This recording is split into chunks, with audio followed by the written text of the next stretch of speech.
Underdog Daily with the Badge Bros, Jon and Nez here, and we're gonna walk it through. We are gonna walk through the full hoop slate. We got an 8-gamer with 15K up top. I saw Wet Like Book in the chat saying beautiful day to win 15K. Couldn't agree more, my friend. Tons of price points, tons of variety and contest, and then we're gonna have a 4-gamer later this evening as well. Layup line is up for that. So great day for hoops.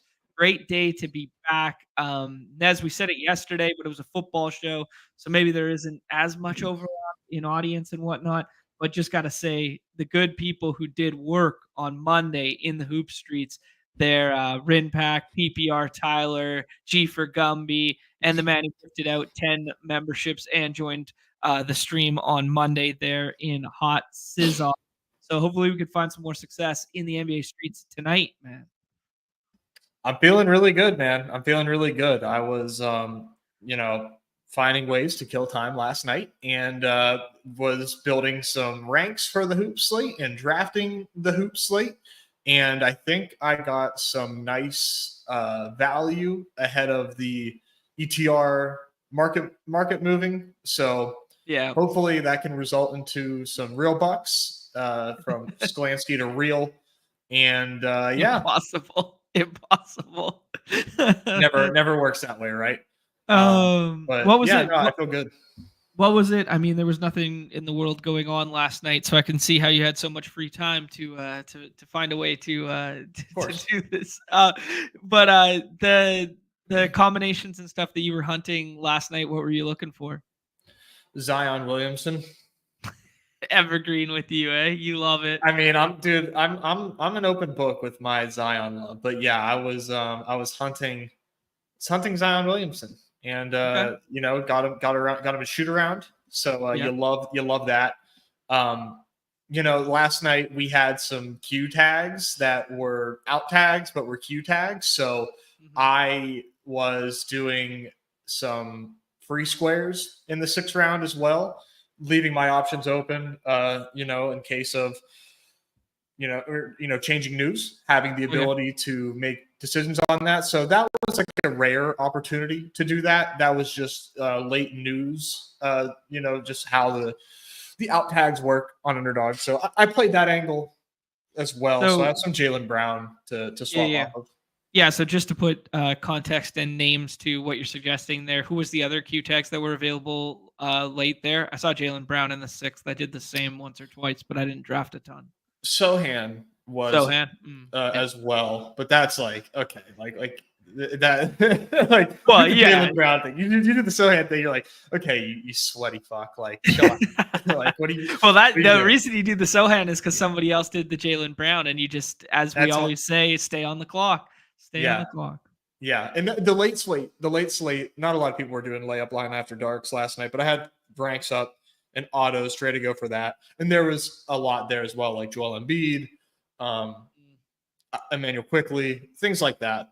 So that's a really fun slate as well with ADP. So it's easier to get into. But let's focus on the main slate, of course. Sorry. Just wanted to recap my night of hoops drafting. No, it's good. Speaking of night of hoops drafting, I did see DFS King A24, a man who has punched his ticket to the Dawg Bowl, in some drafts last night and got himself a Luka plus AD team. The ultimate GM on that Q tag slide. That one was alarming. Good luck not getting newbied on that one. Well, yeah, I don't know. Yeah, that's an interesting one. I mean, just the combo of being so rare, that one likely gets nuked. But yeah. Anyways, Nez, a full-fledged 8-game slate here with a bunch of Q tags and whatnot that we will walk through. AD being the most prominent of the bunch with the Q tag. Just got the news nugget from Underdog Fantasy that he went through shoot around there. The other one you alluded to was Zion, who went through shoot around, and then a late addition Q tag to LaMelo Ball. So he is falling like a rock in lobbies right now.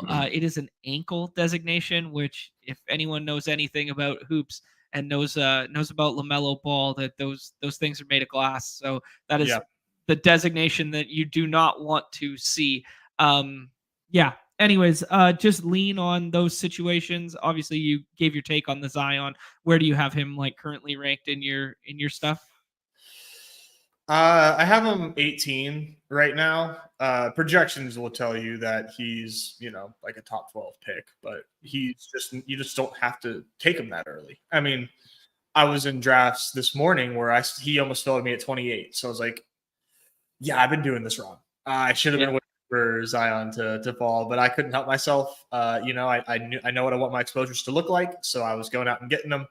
And so I think he plays. I think AD plays as well. Like those shoot around things are generally like really strong signals that guys are going to play, or at least that's how I treat them, as strong. Yeah. Signals. And you're right with the LaMelo Ball thing. I mean, now considering how flat I thought that the 1-2 turn was already, he's a very easy pass for me. Like he's like 2-3 turn. Yeah. I think I'd do it then. But okay. That's like the only time that I'm going to be taking LaMelo at this point.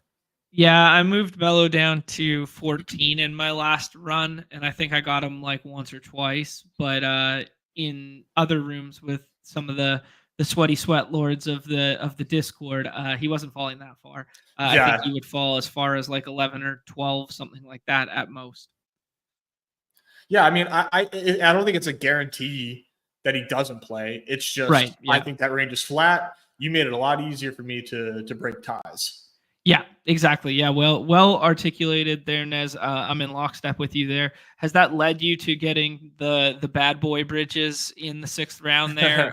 Maybe some Brandon Miller. Brandon Miller's been back for 2 games now. You get into anything like that? Because I do think it's an interesting spot. I mean, like Detroit, we've talked about them being like more of a professional basketball team this year, and they weren't as this would have been like the dust it up, slop it up fest to fully go all in on and attack last year here. Like, oh my God, Hornets are going to have like an 8-man condensed rotation with no bigs available. Like, here we go. Wheels up for just attacking the shit out of this game. A little less so this year with, the professional ass basketball players of Tobias Harris and such being added to that Detroit squad on the other side. Yeah, it's definitely one that I think is smart to think through. Like, I don't think you're overthinking it by taking a step back and wondering, like, okay, if no LaMelo, there's like some serious blowout risk, I think, in this game, considering the current makeup of the Pistons. So it's not necessarily a no LaMelo give a huge bump to the Pistons. I mean, I think it kind of hurts that ability for them to reach their tippy top ceilings there. I'm not really doing any ancillary Hornets until we get confirmation, or if we get confirmation that LaMelo Ball is or is not playing. Otherwise, I mean, you could do Miles Bridges in the 6 for sure. Like that's totally fine. The 6 is not full of slam dunks by any means. I'd rather wait. Clay, is giving away the goods in the chat, man. Talking Trey Man. I mean, he's a North Carolina kid, so he's aware of the Hornets gems, but Trey Man is definitely a player I will select if and only if LaMelo Ball doesn't play. Okay. Yeah, interesting. I don't think I'll get as far as Trey Man today. I like some other scroll the F down ones that nobody is touching late there that we will get to in a second here. More so than Trey Man, even if Melo doesn't go. I have already done a lot of the bad bridges. I'm not gonna lie. I've been slamming that one. But do you like that without Nick Richards there? Is that what you're thinking? Yeah, I mean, like I think they'll play Small and Grant Williams will play the 5, and Grant Williams will be a play on Redacted, and not so much in our player pool. But I just do like I just like everything for him tonight, even if Melo plays in the 6th.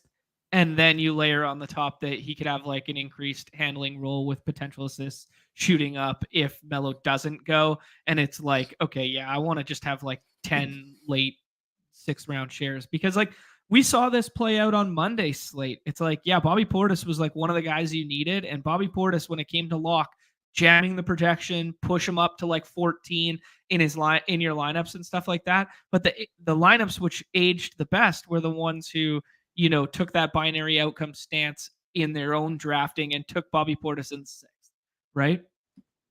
Yeah, no, that's a good point. All right, Nez, let's you do what do you think? Do you want to go game by game and talk some rotational stuff, or do you want to just talk ADP? Whatever you think is best. I think maybe we can do a little game by game. I don't know, your call. Yeah, let's do rapid fire game by game. Um we don't have to go super deep into the rotations on a slate like this for us because the player pool is so much more condensed on an 8 gamer. But I do think there's some interesting stuff to talk through on a game by game basis here. First one being Magic and Pacers. Magic obviously without Paulo Banchero there, and yeah, Pacers most likely without Nemhard. He has the Q tag right now, but might open some stuff up for like some 6th round Benny Math. Miles Turner is basically the only big left in town right now. They lost James Wiseman and they lost Isaiah Jackson, both Achilles injuries. So they are really thin at the big, and it's reflected in Miles Turner's ADP right now.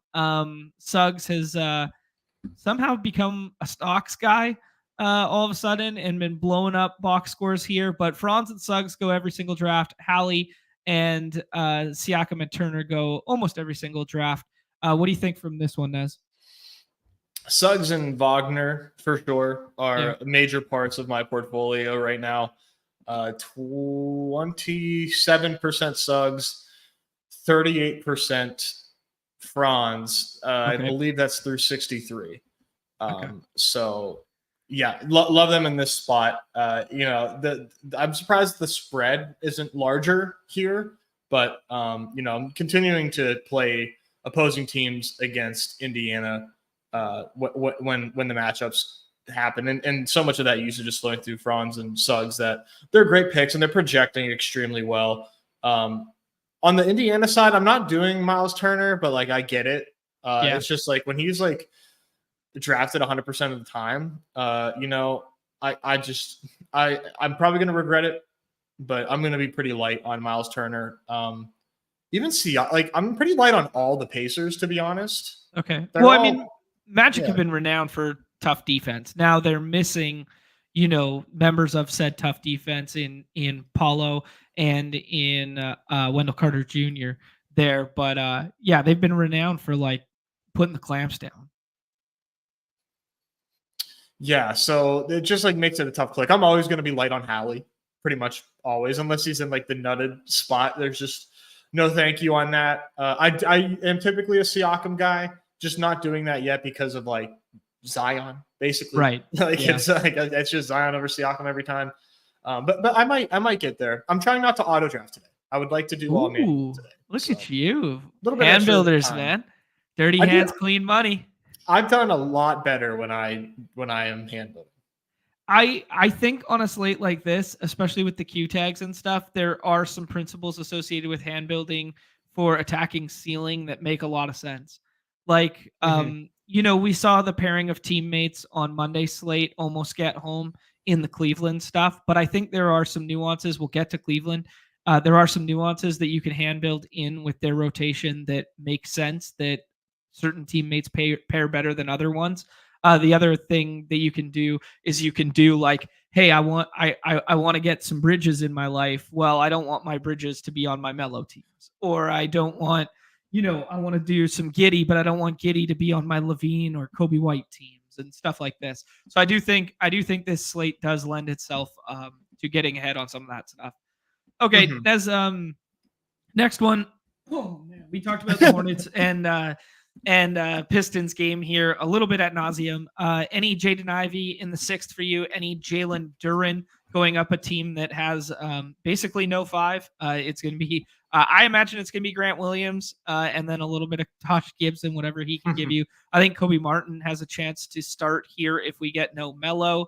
Yeah, but maybe they just put Trey Mann in. We've just seen Cody Martin start at one point or another for defensive purposes, and they are lacking size. But yeah, I'm not overly concerned with what I'm doing rotationally here. I'm only playing like 4 or 5 guys.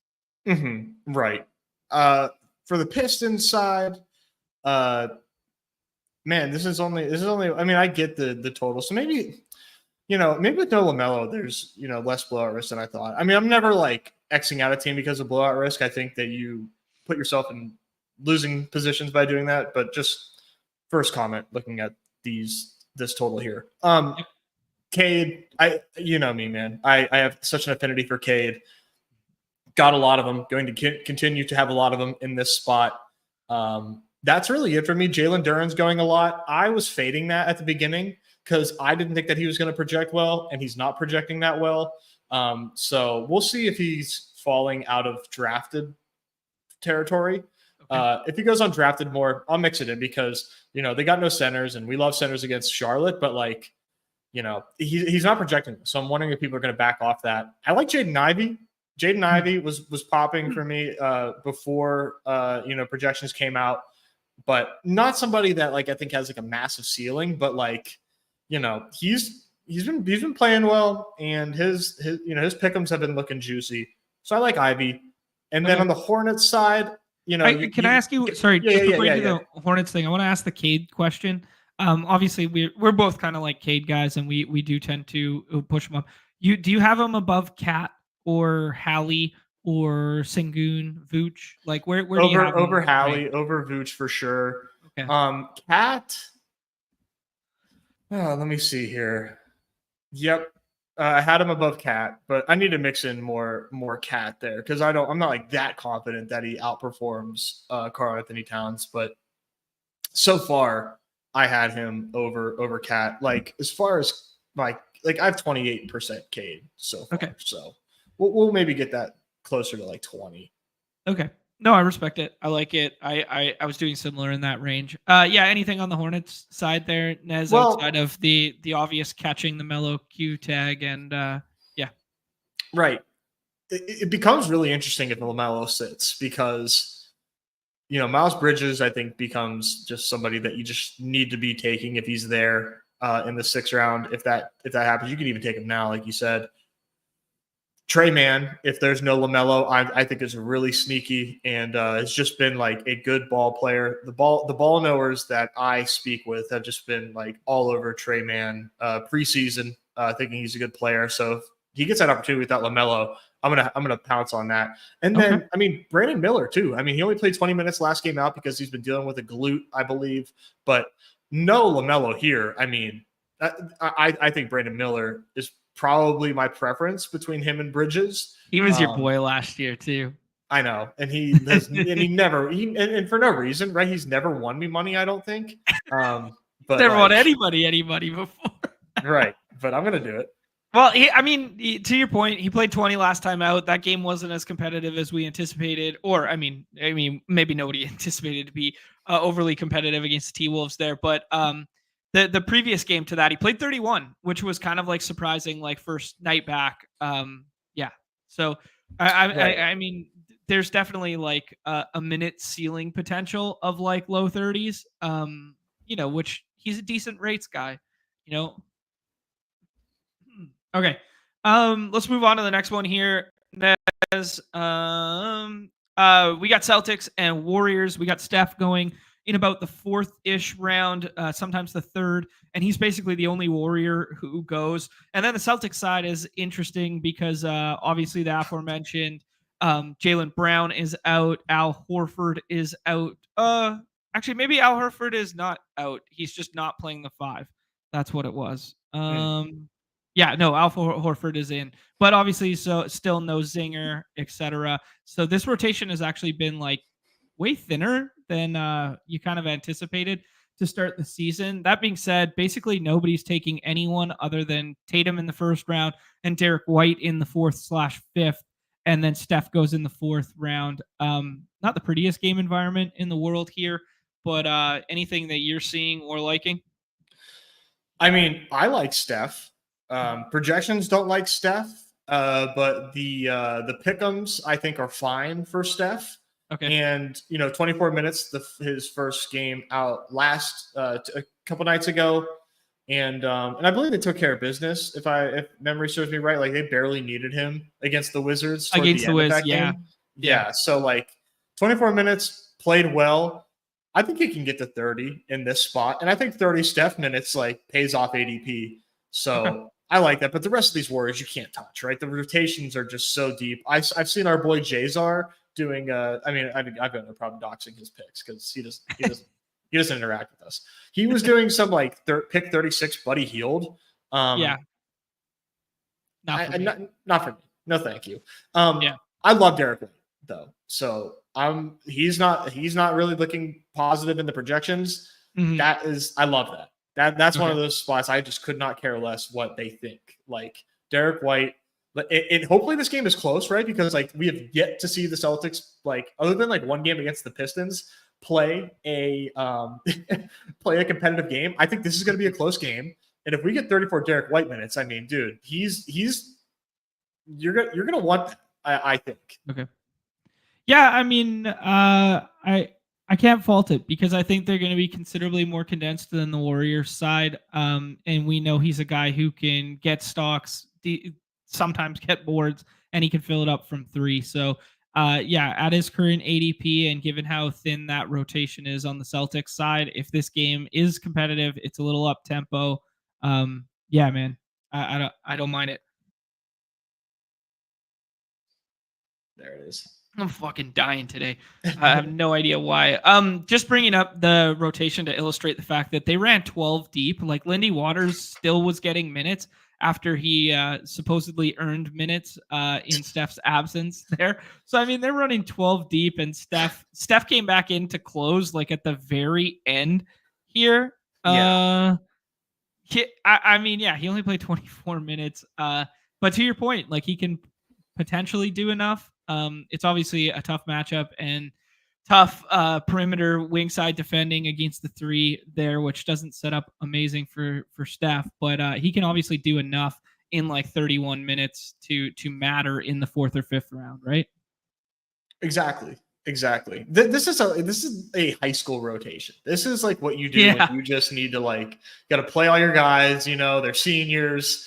And they stuck around. They went through conditioning. Like you got to get them some run, man. Put them out there, run a full court press, get them gassed. Why are we running 12-man rotations in the National Basketball Association League? Oh God, man. Yeah, I have no idea. But I guess it's somewhat working for the Warriors. It is working. So here, it's man. like that's so what's you frustrating. Can't fault it's like I know it's like it's so fantasy brain to be like. I know. Change the coaching style for my benefit, but like I don't care, man. Fuck Steve Kerr. I mean, it's kind of like I've always felt that way about Utah too. Like the last year and a half about Utah, where it was just like even when we got no Lowry the other night, and it's like I don't know, are they going to start Clarkson? Are they going to start? We can't play Sexton. George, we can't play Sexton. Like it's just so gross, right? Yeah. All right, let's move on.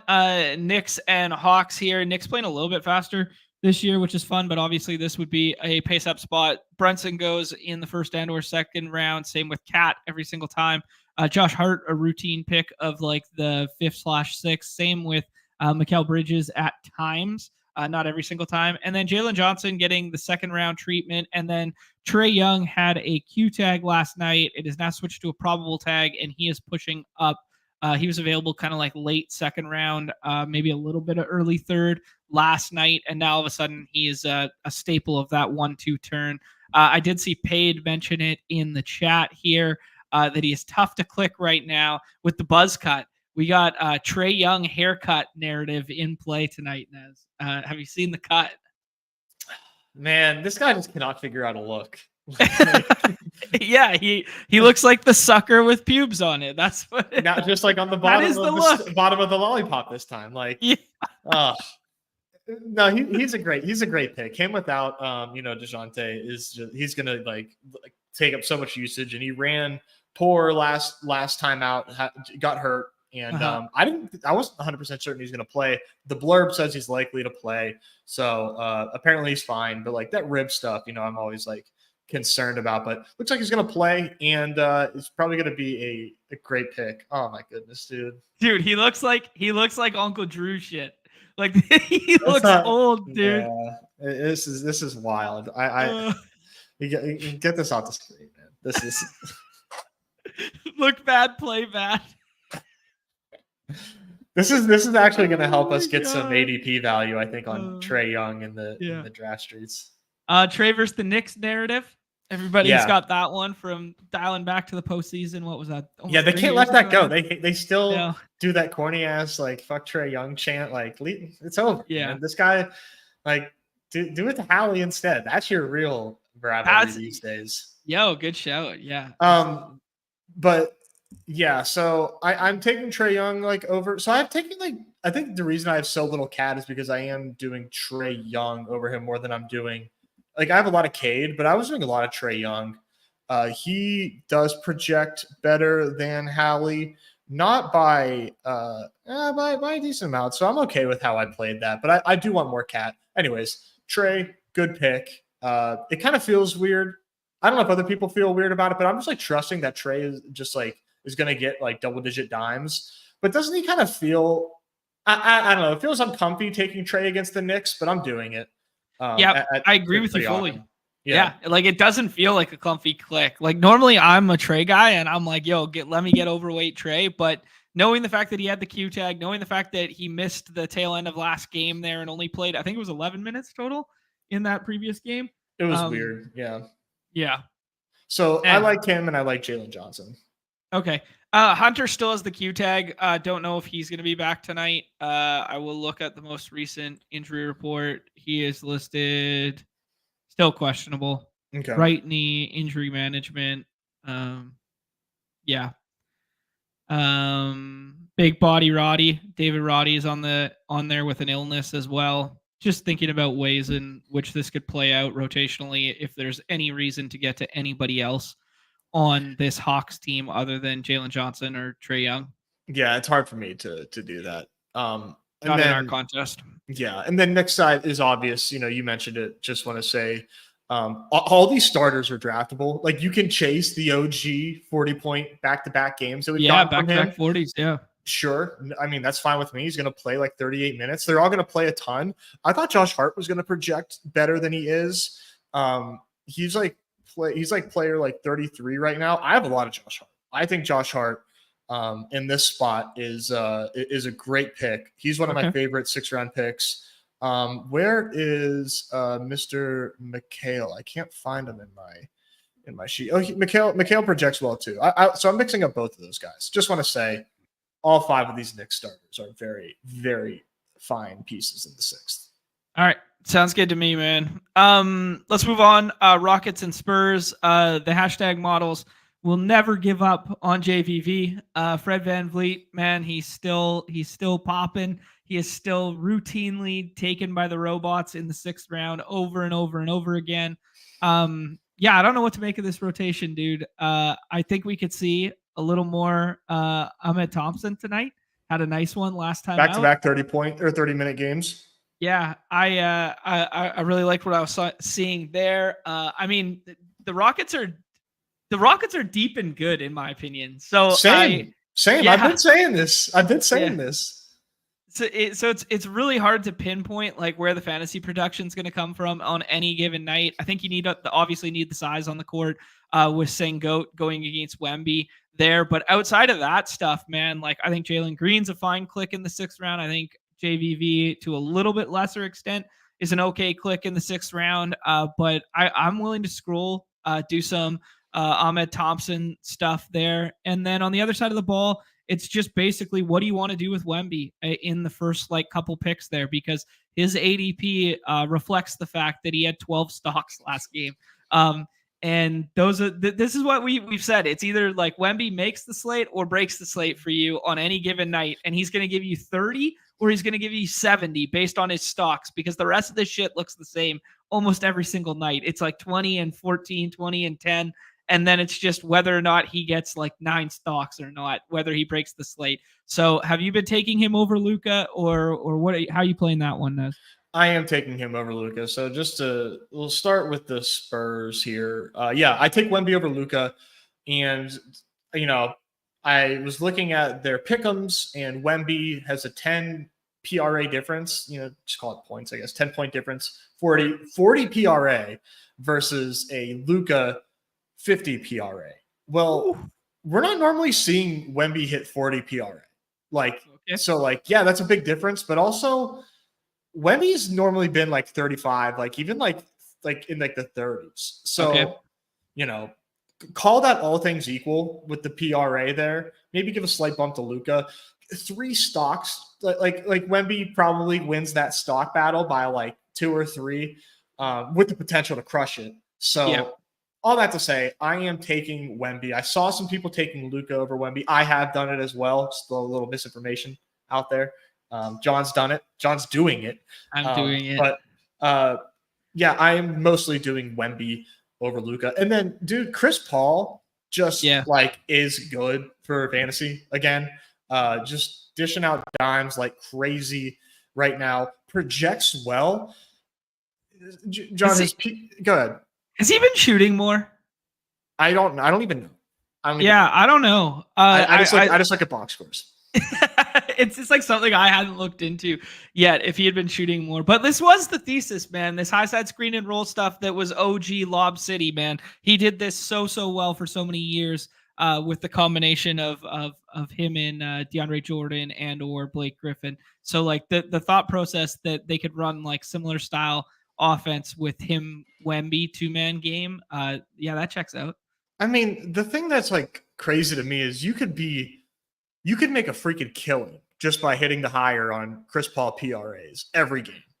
I mean, they're either like 26 or 24, and against the Clippers, 30, against the T-Wolves, 33, against the Jazz, 36. Like, just constantly crushing that PRA pick'em, and they just keep it at like 24 and 26, and it's 24 and a half today. The total does kind of like give me some pause. I loved this game on the surface, saw the total was one of the lowest on the slates, and I'm like trying to temper my excitement for it, but we can move to the Rocket side. But just need to give a shout out to Chris Paul. He's worthy of the ADP in my opinion. Yeah, his career is going to be one that's really interesting to evaluate when it's all said and done, because he did so much to make other players around him so good for so long. And he's like one of the highest win share players ever.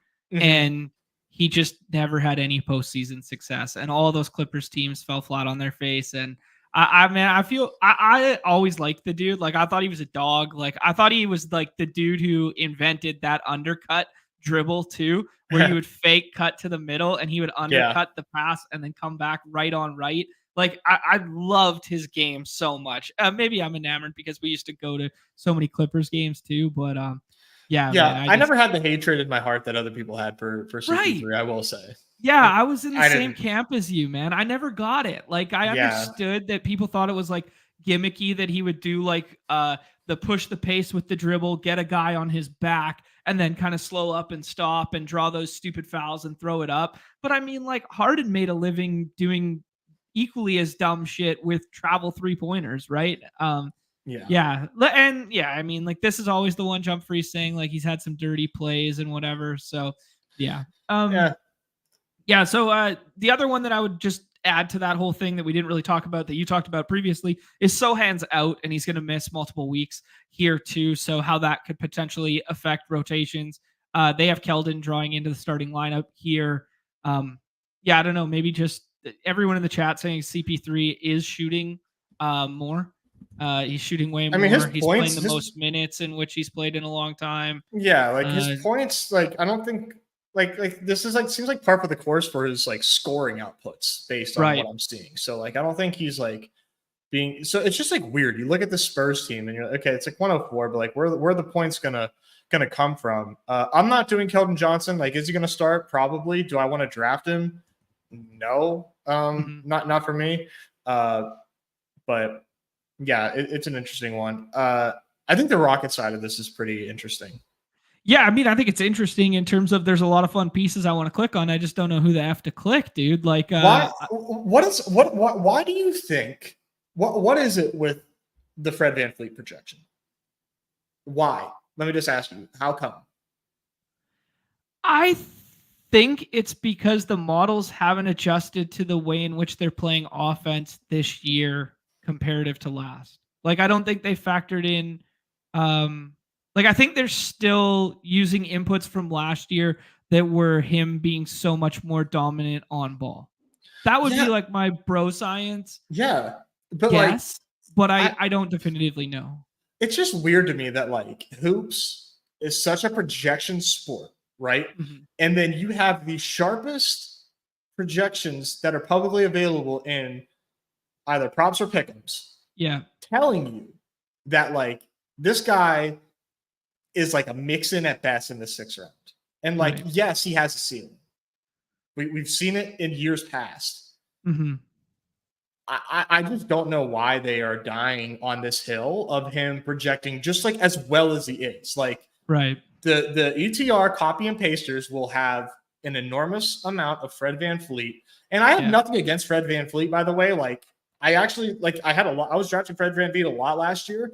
It's Mhm. just like based on the way that like this Rockets team is playing basketball and what the pick'em markets are telling me is that like as long as you people are going to be drafting Fred VanVleet, he becomes a sharp fade, in my opinion. That is Right. like that's why he's become such a meme for me, where you Yeah. see me posting, is just because of like, it's just like it's like a culture war, and it's not that serious. It's not, I promise it's not that serious, but like, I'm going to continue to fade him.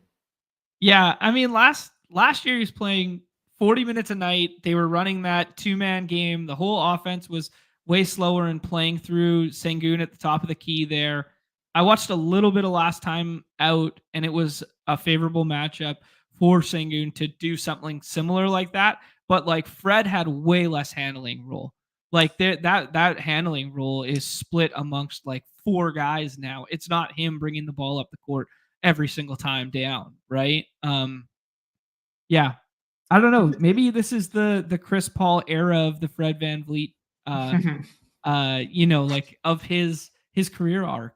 Yeah. When he goes to the Warriors and now he's less handling, a little more off the bench. He's not a huge shooter like when he doesn't have the ball, so he's not just like camped out in the corner off ball trying to get threes up like other guys are doing that, like Jalen, like Tari Eason when he comes in the ball game, etc.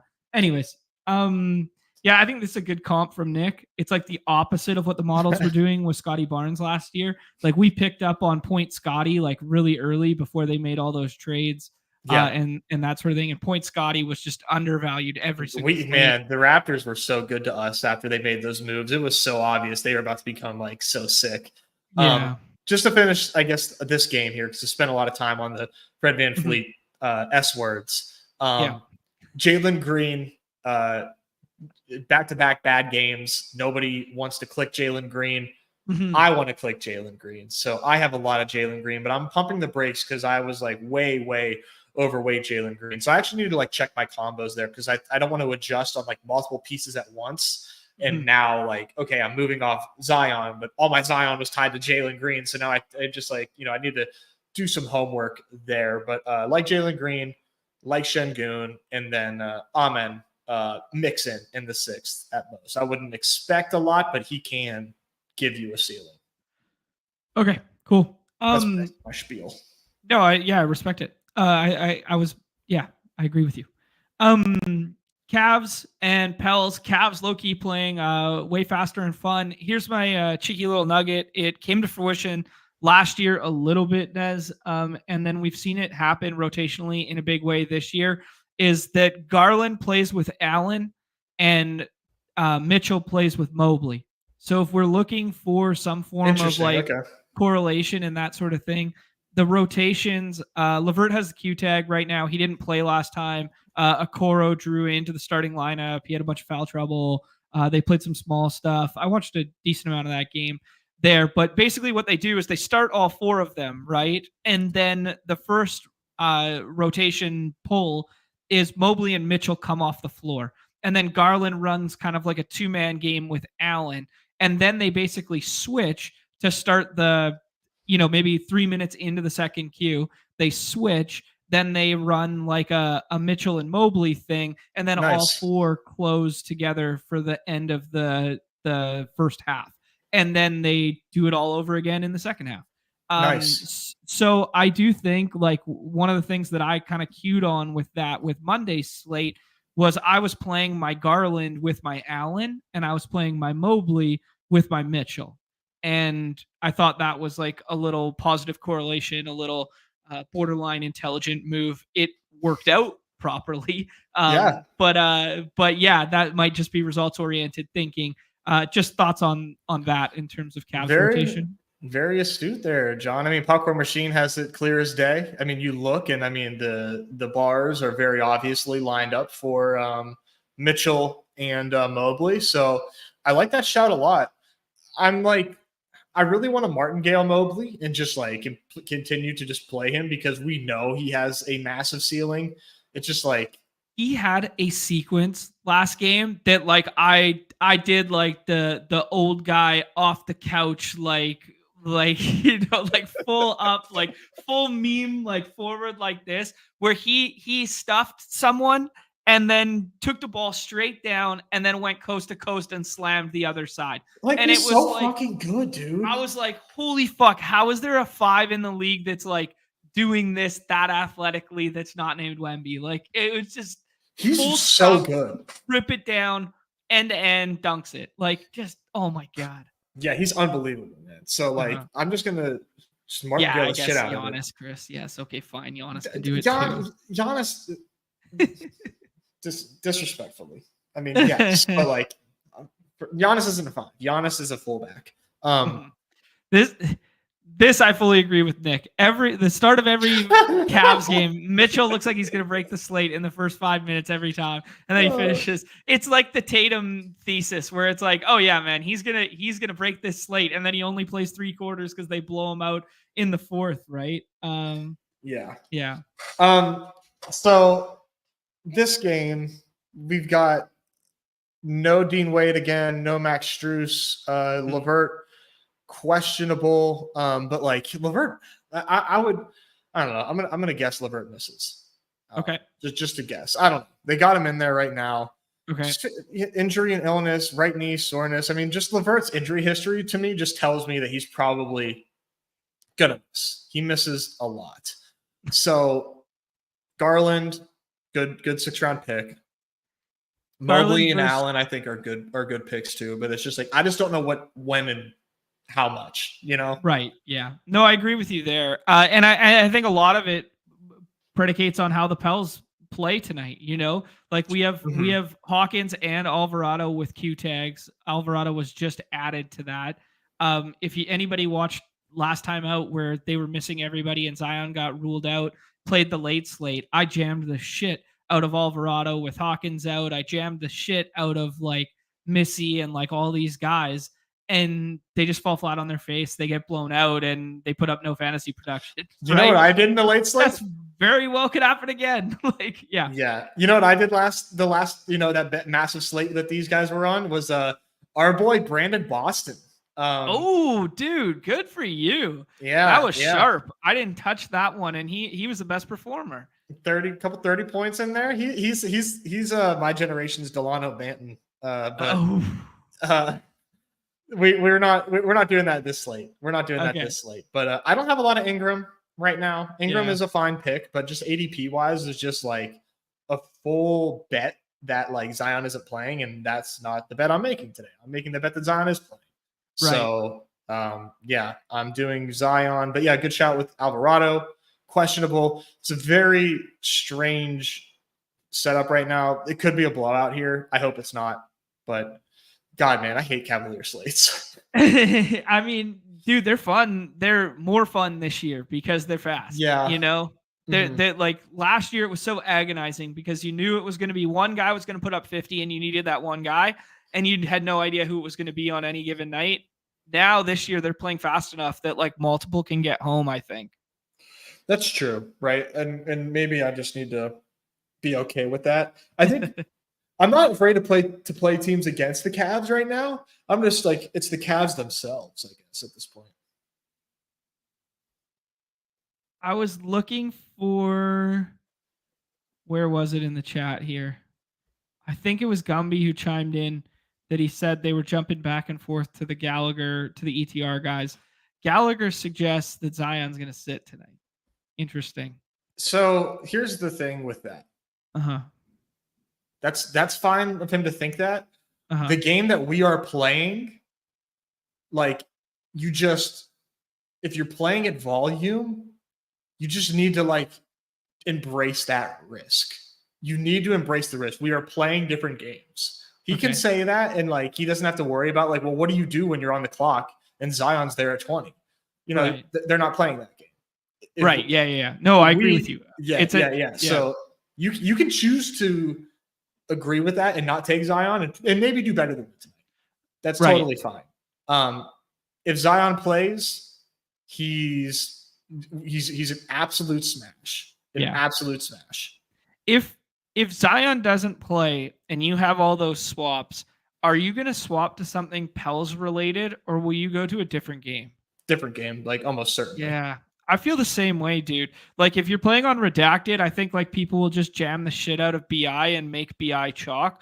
But like I don't think I would swap to this game. Like I would want to have less of both sides if that were the case. Mm-hmm. Yeah. Agreed. Okay. Yeah, interesting stuff. Nez, let's talk about the Grizz and the Lakers.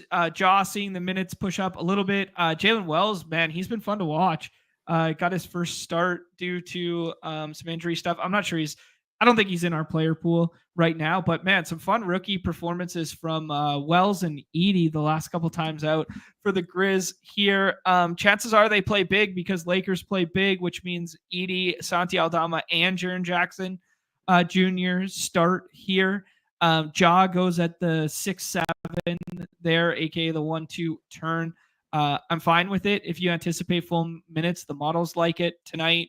And then the other side, obviously the ADQ tag. I've been taking him at 3. He went through shoot around. Braun goes at 4 because it just looks like a high total, fun game, pace up game here. D'Lo played through the Q tag last time out. Austin Reeves has a probable tag and goes in the 6th. Sometimes I saw him popping on, I can't remember where I was looking, maybe Stochastic, maybe Sims, one of the two. I saw Reeves popping and I was kind of surprised, but I guess. Anyways, thoughts on this whole spot in general? Who's in your player pool in the 6th round out of some of those names? Yeah, I'm a Reeves truther and played him a lot the last time they were on the slate in the 6th, and that didn't really work out. I will do it this game. It's basically the same thesis. Like he's going to play close to 38 minutes. This is a high total. And when Reeves gets going, I mean, Reeves puts up really nice fantasy scores that I think in the 6th on this night can be really useful. Sorry, Nez. Go ahead. Just to layer on that, like the Lakers are pretty thin in terms of like bench minutes.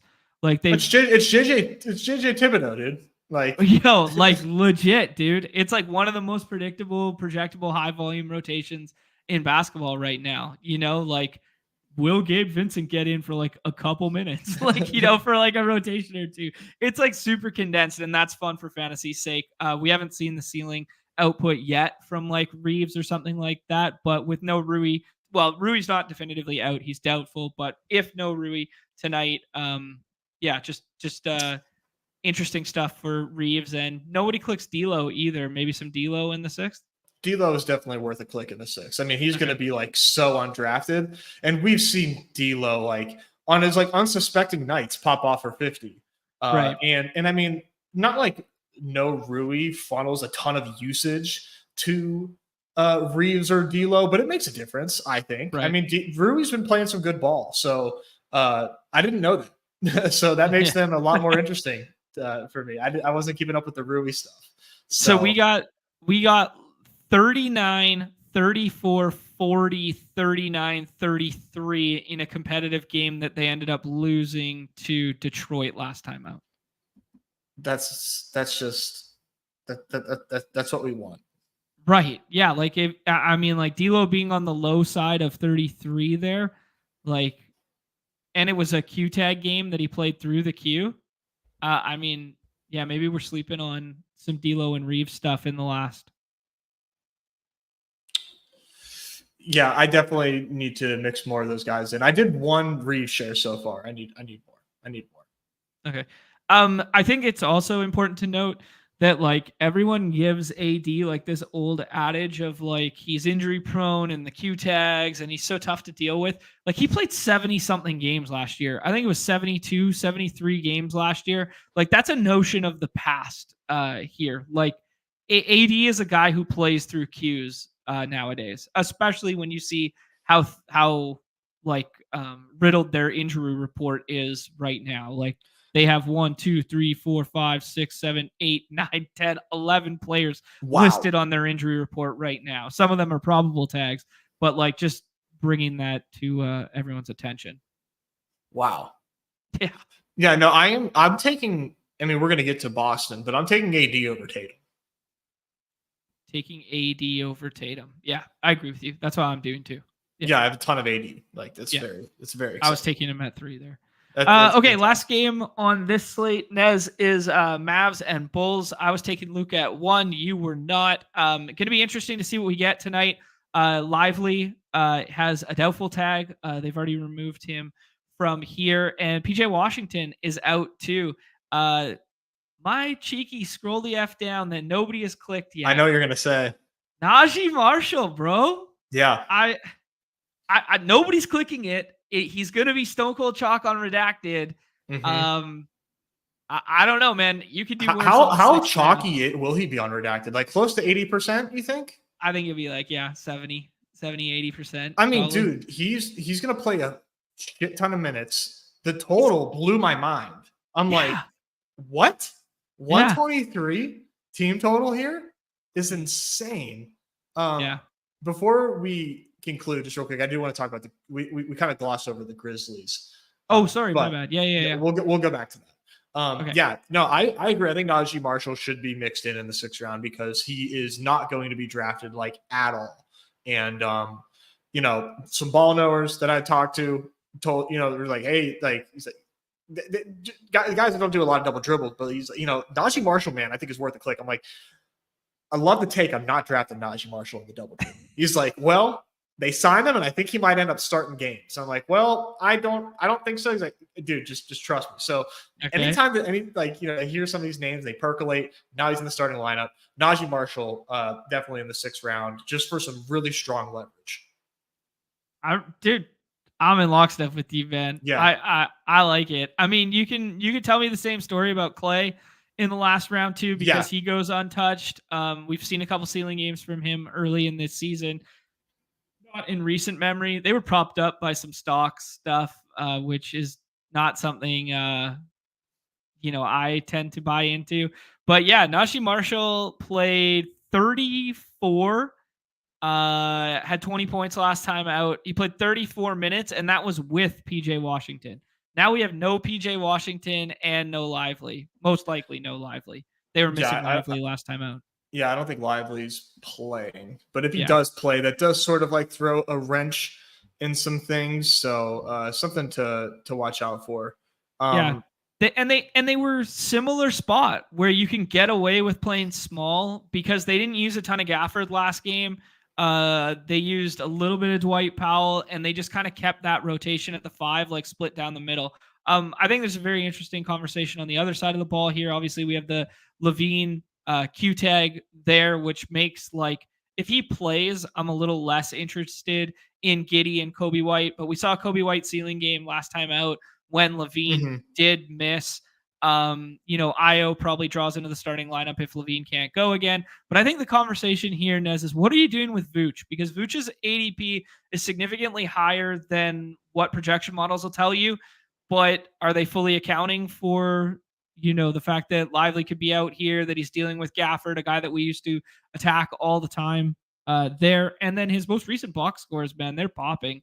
Thoughts? Fun game, man. Fun game. I do think Levine makes these guys like a lot less fun to draft, but I think Vooch is a fine click, man. I know the models don't like him, and like it makes sense. Like we are kind of we're chasing what we've seen from Vooch, but the total is good enough. And I always kind of like taking teams against the Mavs. They tightened up at the end of last year, but I think we're based on the way this team looks right now, like you said, no PJ, probably no Lively. Then I think Vooch makes a lot of sense here. So I'm okay with the ADP, and I'll take some value if people are gonna incorporate ETR a little too much here. Kobe, like I'm always Giddey over Kobe, but I've mixed up both. I still like Giddey even with Levine in or out. Yeah, sure. Yeah, he goes almost every draft. He's been falling a little bit in recent memory, but like, man, the fluidity of like pick 28 through like 40 today is it's abundant, because like I can tell myself a story for wanting to get to here. I'll bring us back to the platform, unless you wanted to say something on the Grizz. Why don't you say something on the Grizz first, and then I'll bring us back to the platform for our favorite scroll downs. Yeah. John Morant, 1-2 turn, pretty easy click there. The minutes are starting to creep up for these Grizzlies, so thus their ceilings are as well. I love JJJ. Stop me if you've heard this one before, but I am a little worried with the AD matchup. Yeah. Not that I think AD is going to shut him down. I'm never worried about like shadows. I'm worried about the fouls. But if Edie is going to be sharing the court with JJJ and it's Edie on AD, then Edie's going to start with the fouls, and it's fine. So, shout out Edie though. Last game, 50-point game, starting to flow really well with this team. I'm not doing Edie here, but there will be slates very soon where Edie is a 6th-round pick for us. So I do like that. And then John, before you go to the platform, the chat is on our ass to talk about Mr. Never more than 20 minutes of the game, Daniel fucking Gafford. I mean, I don't know. Like, who was seeing was it just Najee Marshall over him? Because even Dwight Powell, did he get hurt? He only played in the first quarter and that's it. But good Canadian kid, Dwight Powell. I like I am on record of being a Daniel Gafford guy. Mm-hmm. Man, he's a good click, right? I mean, but like he had the chance, against the freaking Pacers. Yeah. He played 20 minutes. Like, I don't know, man. I don't know. But only 3 fouls? Why? Gaff dropping that solid 9-5-1 tonight for the slate break. Like, it makes sense, right? Gafford going for 30 tonight, Nez. Yeah, 30 minutes, maybe? No, not 30 minutes. I don't know. I don't know, man. We haven't seen it yet. Like, I used to love Daniel Gafford, and if he didn't just fall on his face against the Pacers, I'd probably be on here talking about Daniel Gafford today. So okay. I'm not doing it tonight, just transparently. Anyways. This is the ball knowers versus projections scenario, the Vooch ADP. I tend to agree with that one. PPR Tyler, what's up, dude? He's saying that scroll the F down is Brandon Miller. Yeah, we talked about that one. The champ saying it. Yeah, the champ, the late night champ. We give you a shout out earlier in the show there, bro. Nez, let's pop over to the platform here. Let's talk about some of those ADPs. We've kind of hit on everybody through the mid tier here, that sort of thing. I want to hit on this like back clump from like JJJ down. That we could talk about some of our favorites. You mentioned, obviously, JJJ is one of your favorites there. You said don't sleep on Chris Paul. We are kind of collectively team Jalen Green over JVV. Let's talk about some of the other scrolls that you're liking down here. Yeah, Reeves. I like Reeves. Yeah, I'm trying to figure out about I don't think Jaden Ivey has the ceiling, but man, he's a good player, and the pick'ems are right in line with all these other guys. Yeah. Okay.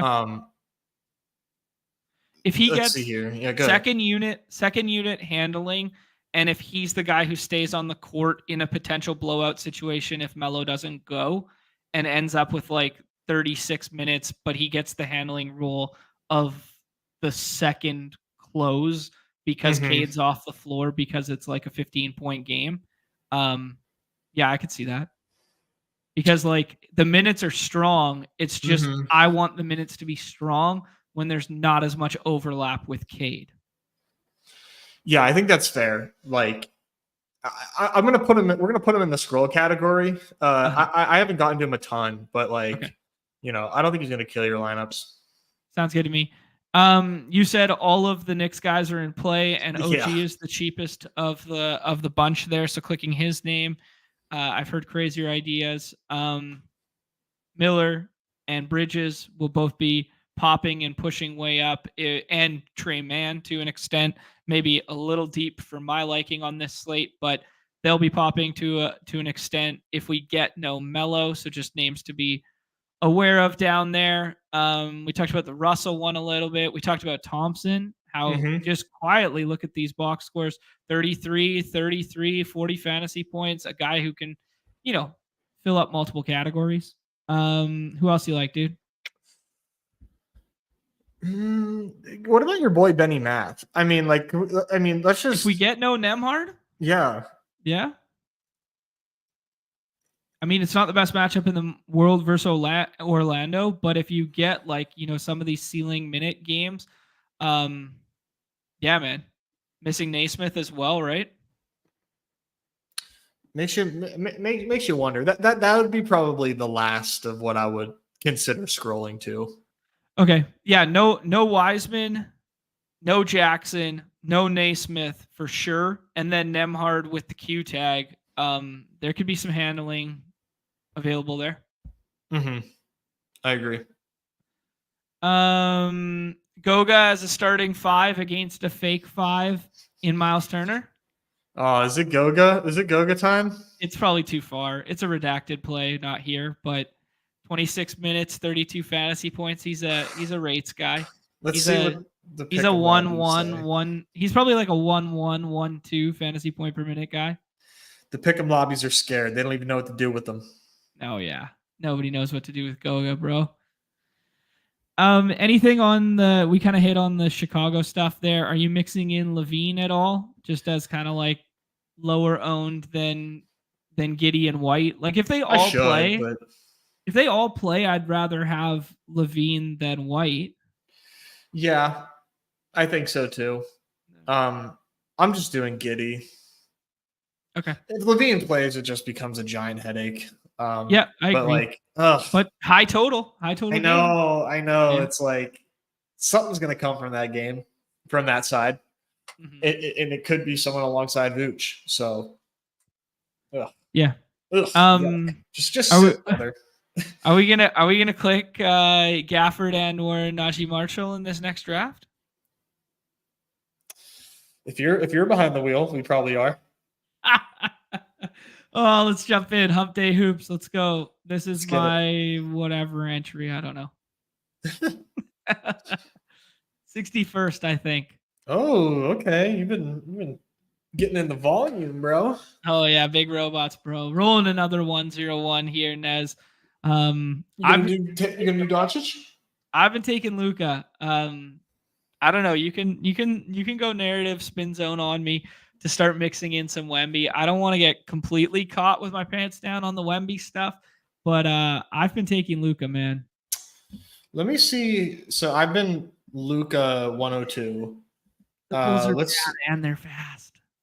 15% Luka, 11% Wemby. So yeah, I think I'm just going to continue to play it by ADP. Okay.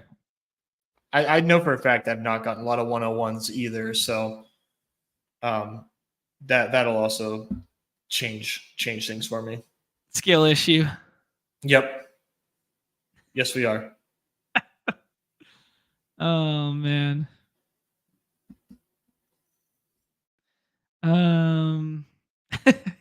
Magic card. If it's Wemby night tonight. Completely down. I mean, if you want to play the every other Wemby night thing, then you're definitely sharp to fade them. Well, there's one other thing that we didn't talk about associated with that is they're going to be without Pop for a while now.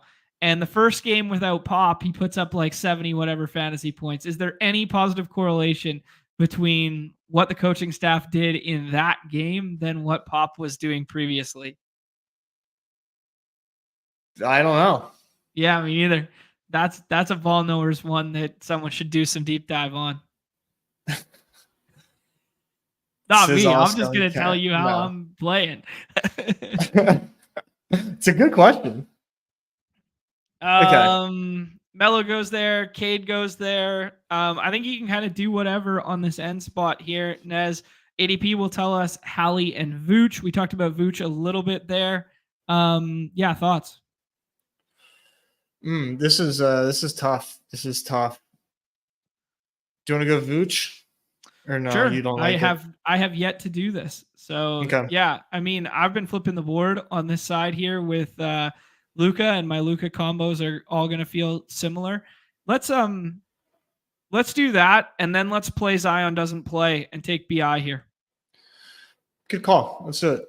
Let's go spin zone narrative for it. I haven't done this yet. I haven't done the Luka Vooch stuff. I've been doing a lot on this side of the board. Sengun and Donovan Mitchell were two guys that I was targeting. Yeah, I don't know how I feel about the Cleveland spot tonight, knowing that there's potential for all these Pels to miss. It makes me feel a little less bullish and not wanting to do the Donovan Mitchell thing there, because I might just be aping into 2.5 quarters of 28 minutes. Yeah. Donovan Mitchell so far this season, what's he playing? He's only playing 30 minutes so far on average, so through 8 games. I mean, they've just been crushing teams. They're 8-0, so doesn't really feel like the Pels are the team to give them a close matchup here, unless Zion plays. Then different story, obviously. Yeah. All right. You alluded to the fact that you like Derek White a little bit there. I would throw my hat in the ring for maybe some Suggs Orlando stuff, but I could flip the board further. Do you want to do White and Suggs? Sure. I'm good with that. I really like Derek White, man. I'm, that Atlanta box score could have been much better than it was. Wasn't a good night for me on that mega slate. Didn't have the best results. Not exactly. Not exactly. But almost made it back in the night slate.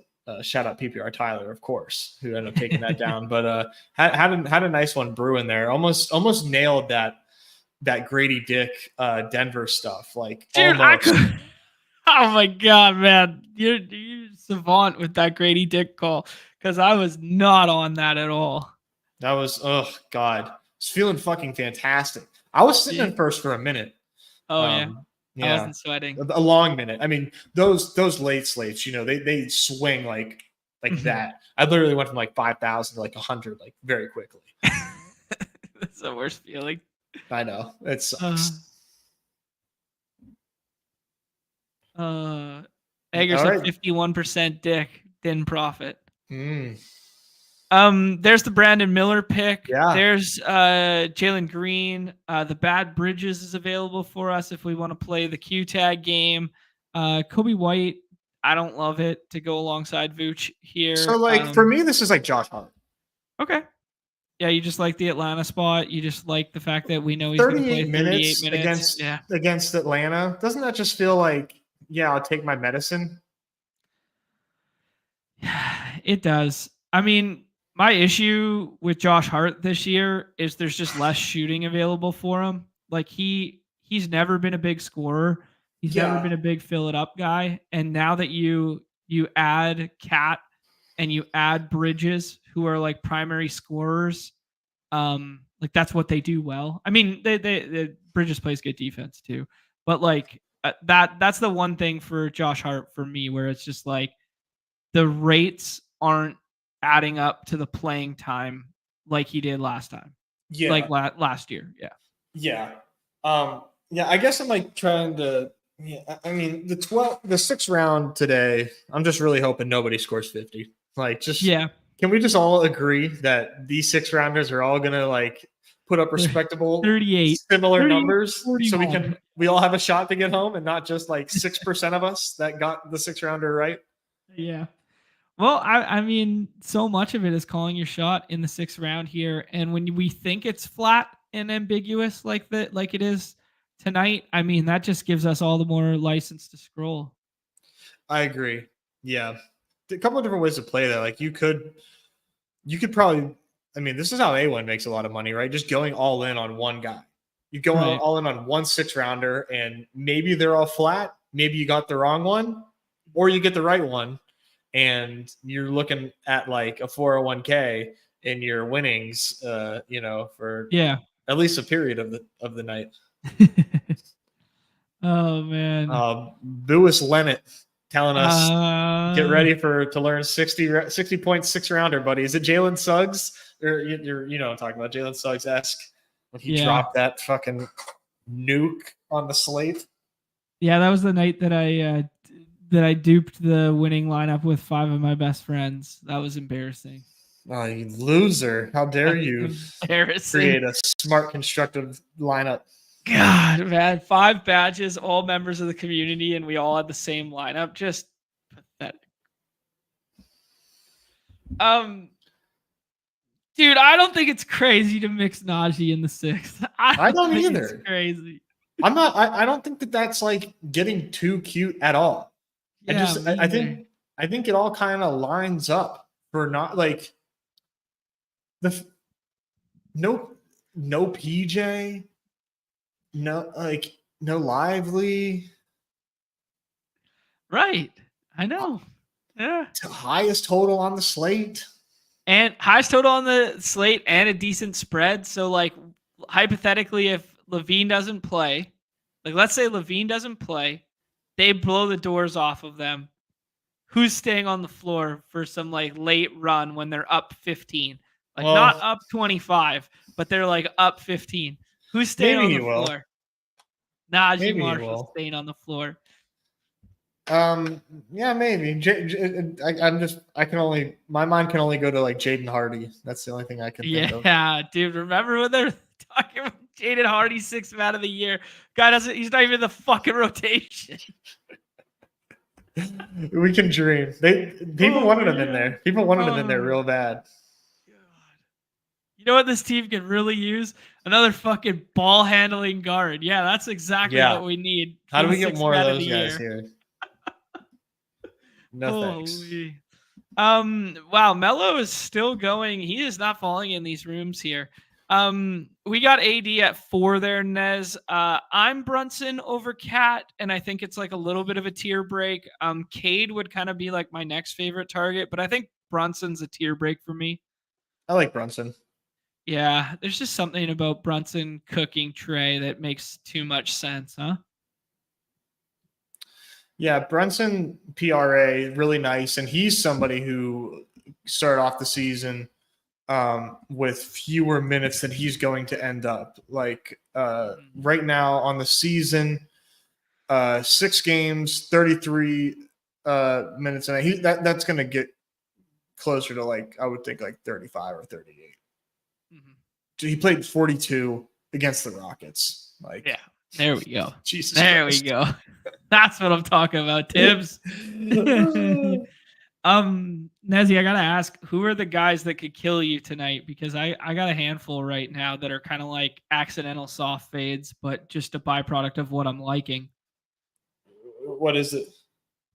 Wemby could kill me tonight. Absolutely. Jalen Johnson could kill me tonight for sure. Yeah. Hallie could kill me tonight. That's evergreen. Yeah. We're on the clock here, Nez. Vooch falls back to like, this middle tier. I say we take Vooch again, man. I haven't been taking him at all. I'd like to get a couple combos of it that are a little different. Yeah. Let's do it. Yeah, dude, I think Vooch is a good play. I mean, I can understand people respecting the opinion of establish the run, but I don't know, man. Vooch is pretty decent for fantasy. Yeah, man. I mean, he's been a walking double-double. He's been doing his best Sabonis impression. He's trying to get out of town. That's what he's fucking doing. Steph staring us in the face here. We could do some of the Orlando stuff, pace up spot for them. Or we could do Siakam. I've been doing Franz here. All right, let's do it, bro. This I is like one it. of those spots that I think Franz is really you're gonna want a lot of Franz tonight. I mean, he was cooking before he got sick with like Yep. Paulo in. And Yep. like now I think we finally get him at the fullest health possible and like the best spot possible. I think if we didn't have those issues there and Franz had some more normal box scores, we'd be taking Franz at like 19 or 20. Yep. Good show, dude. Yeah. Who do you like better, Suggs or Franz tonight? I mean, I like Franz more, but like I have a lot of both. Okay. I've always liked Franz more, but like, I don't know. I love Suggs. I've liked Suggs for Suggs. like ever. You know, Yeah. I swear on like past last year and stuff, I was, been talking up Suggs and whatnot. I like him. I just, think he was running pretty hot earlier in the season. Yeah. I have a lot of Suggs. I'm going to continue to take them. Well, okay, this is purely anecdotal, and I actually haven't done the research, but I'm gonna. Oh, here, let's make this pick here. Turner, we could do like a game environment thing. I haven't been taking a ton of Turner. I haven't either, but it makes like sense, Garland. doesn't it? All right. Yeah, it makes sense. It makes sense. Let's do I like. it. Yeah. Okay. I think I like Garland too, but there's a non-zero chance that Pels game is just a dumpster fire if we end up with no Zion, no Hawkinson, or Hawkinson, no Hawkins, and no Alvarado. I hit my quota for the day. It took me an hour and a half, but I got there. Yeah, and you also call Fred VanVleet JVV, but is that am I missing something there? JVV? Yeah. Why is he JVV? Fred VanVleet. JVV? Oh, Jay? Oh, like, am I having a stroke? No, I'm having a stroke. I did it again. Well, this is shaping up to be a Najee Marshall team here for sure. I don't know. You like the CP3 stuff. The models will tell us the FVV, aka JVV. Do Najee Marshall. I scared? kind of like this team too much. I kind of want to do Chris Paul. I'm going to do Najee. Don't worry. I promise I'll do it. Hey, there's your Gafford pick. There you Pragmatic taking Gafford. I kind of like this team. That's very pragmatic of him. Or is it? Not according to us. Not according to us. Anthony Davis, Jalen Brunson, Nikola Vucevic, Franz Wagner, Miles Turner, Chris Paul. What do you think about that one, Nez? Shipper.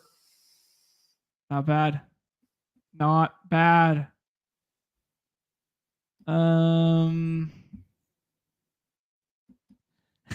Taking Miles Turner when his ADP doesn't start with a 3, that's a no-no.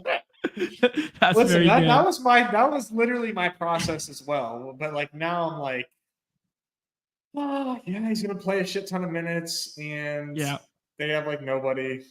God damn it. Alex saying that he just has that feeling that Durant smashes Charlotte tonight. I could see that.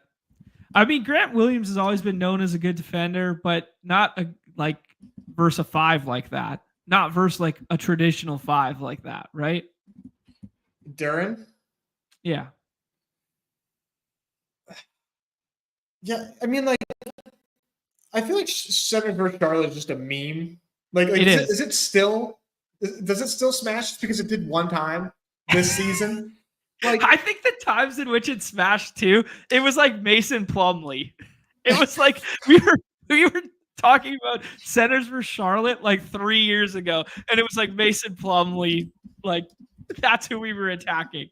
Now they've gone through like 5 other centers. Sorry, my dog is gonna destroy my door. Good's telling us that he just needs the S words to tell him what to do. That's so good. Yeah, when easy sheet? That's the question. Not a bad one there.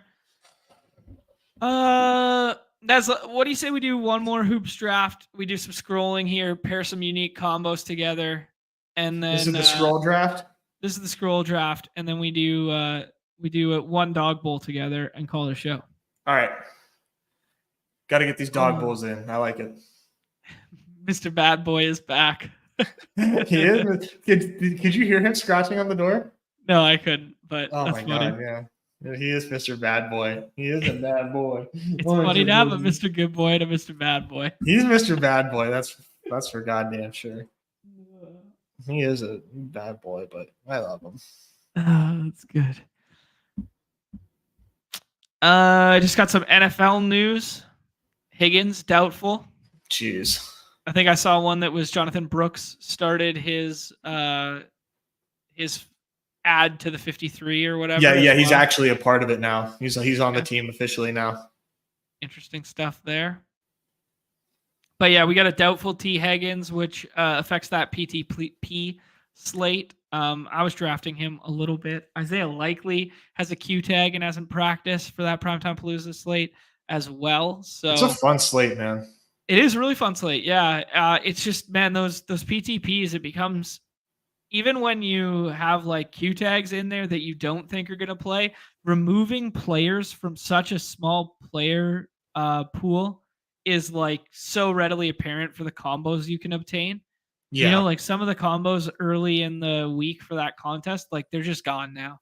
And that doesn't mean that they're going to win or whatever. It's just taking players out of the player pool in PTP.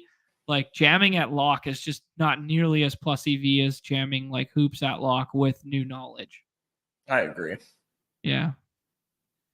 Get Luca 102, nice. PPR Tyler in here with us. Oh yeah, I forgot how to say his name again. I learned that last Snock. Time.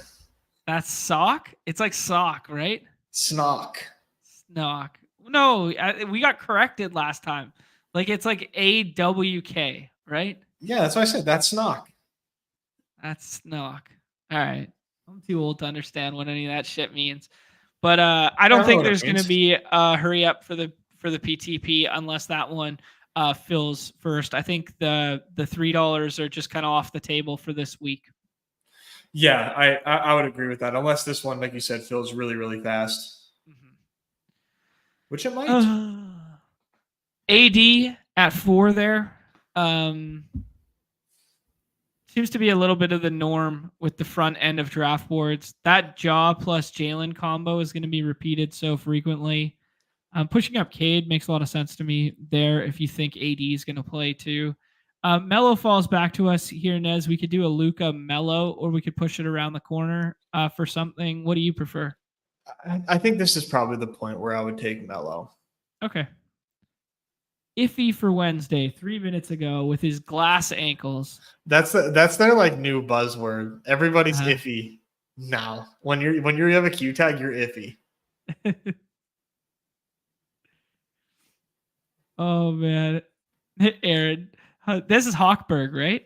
Yeah, Hawkberg's cloud to be good here. Out here, ignoring N's and changing F's to J's. I'm not that smart, dude. It's okay. We'll get you hooked on phonics. Hallie or Vooch. We've done Vooch a couple drafts in a row there. This might be one of my first Hallies. We could do a Hallie or we could do Donovan Mitchell, something like that. Just do Hallie for the combo. Okay. This is going to be pretty rare. Checks out to me. One thing I was thinking of was Jalen Johnson there, but I have taken very little of him thus far. I don't know why. That might be a blind spot by me because he's played good basketball this year, but most of it has been with Hunter out or, with limited Capella or did Okongwu miss one of those games too? Yeah. I don't know. Yeah, just in terms of like the board rates and stuff like that. Yeah, I wouldn't like overthink that. I think, the projections don't love him. Yeah. They're like compared to ADP, and the PRA is a little light for where he's going, but he's damn good. He's just a damn good player. And I think it's interesting too. Against the Wiz. I think he's gonna be able to have success a nut low matchup. See, I don't know. I don't know that I agree. You don't think this is not low matchup for him? No, because I feel like he like makes his living around the rim. Okay. And you can do that pretty well against the Knicks. Are we taking Franz over Steph again? Yes, we are. Yeah, I like it. You have Especially to. when we made the Hallie play as well. I mean, I'm still worried about obviously the matchup for Steph isn't great. The rotation isn't great, and the ankle isn't necessarily 100% back, So I'm pretty fine soft fading Steph tonight, but he is another one to add to the short list of dudes who could kill me tonight. 100%. 100%. Did Suggs go ahead? Yeah, I was gonna say if Suggs didn't go there, you could maybe think about mixing in Suggs there, but yeah. Steph, then Derek White to our friend PPR Tyler there. Leaves Jarrett Allen staring us in the face here. I think he's my favorite on the board, but I would hear you out on JJJ or pushing up someone else. no, this is like this is where the picks get tough. Yeah. I would just do Jarrett Allen. Mobley went already. People are like, man. Yeah, Mobley's getting. I'm the only one that's like not loving the Mobley box scores. Mobley at 18 there, dude. He went coast to coast after the stuff, bro. I know. Do you even watch ball? Do you even fucking watch ball? I need to get my NBA League Pass back, but I haven't been like able to sit down and watch a lot of hoop. So when I've been using redacted streams too. So do you have your like TV and like all that sort of stuff set up in the new house already? TV's getting mounted tomorrow, but we don't have a couch yet. Oh yeah, no couch yet. So the previous place like you guys didn't take like the couch and stuff like that. You need a new one. We needed a new one. It was a Wayfair couch, and Wayfair works for a lot of people. It worked for us, but like, man, never again for us. First off, they delivered 2 different colored pieces because it was like a couch and a chase, with like the extended ass thing. 2 different colors. We send the chase back because it was the wrong color. They send us 2 of the same side of the same color couch. Double L's. Dude, just unbelievable pain in the mother effing ass. That's funny. And then they were like they were so awful about it. Yeah. Oh, dude. Can you name all the Jalen's in basketball? No chance. I mean, maybe. I would not. I would fail. I mean, there's too many. Yeah. Jalen Green, Jalen Duren, Jalen Brown, Jalen Suggs. Stop. There's so many. It's awesome. We could do Giddy here. We could do FBV. You have to do it, Sean. I don't want to put Najee with Luka. Coward. There you go. No. Take Bridges. Oh. Giddy? Okay. Giddy. I just realized it was the ball team, too. So taking Bridges is dumb. Well, it could have been Mikhail. Never Bridges. That's fair. Him, Reeves. Dude, there's 3 Jalen's alone that went in this draft. 4 Jalen's. Jalen Johnson, Jalen Suggs, Jalen Duren, Jalen Green.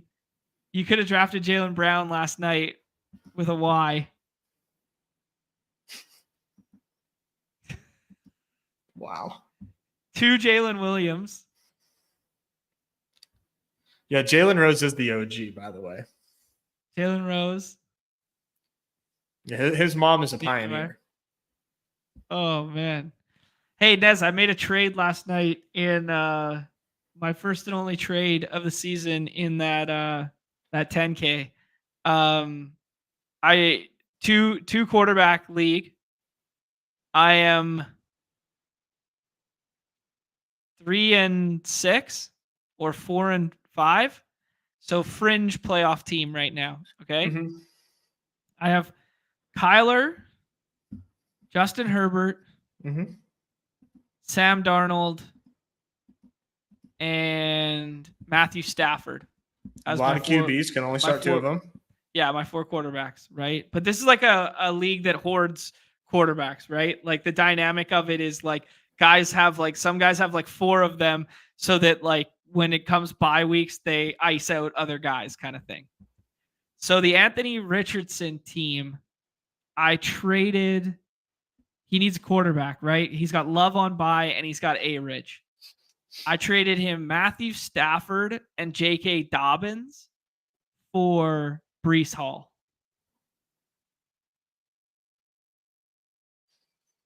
Okay, I like it. It's not bad, right? It's not bad. I got Kyron and Cup. So like I loved starting those two, but then not starting Stafford. I got CeeDee Lamb, unfortunately, with the injury there. And then I primarily start Darnold and Kyler. I don't know. It's all right. That's all right. It's not bad. Like it's not like I'm jumping up and down about it, but it was like a good handshake trade with everybody, right? No, it's good. It's good. I just like Dobbins. So, but Yeah. Brees Hall is clearly the upgrade there. So, best player in the trade.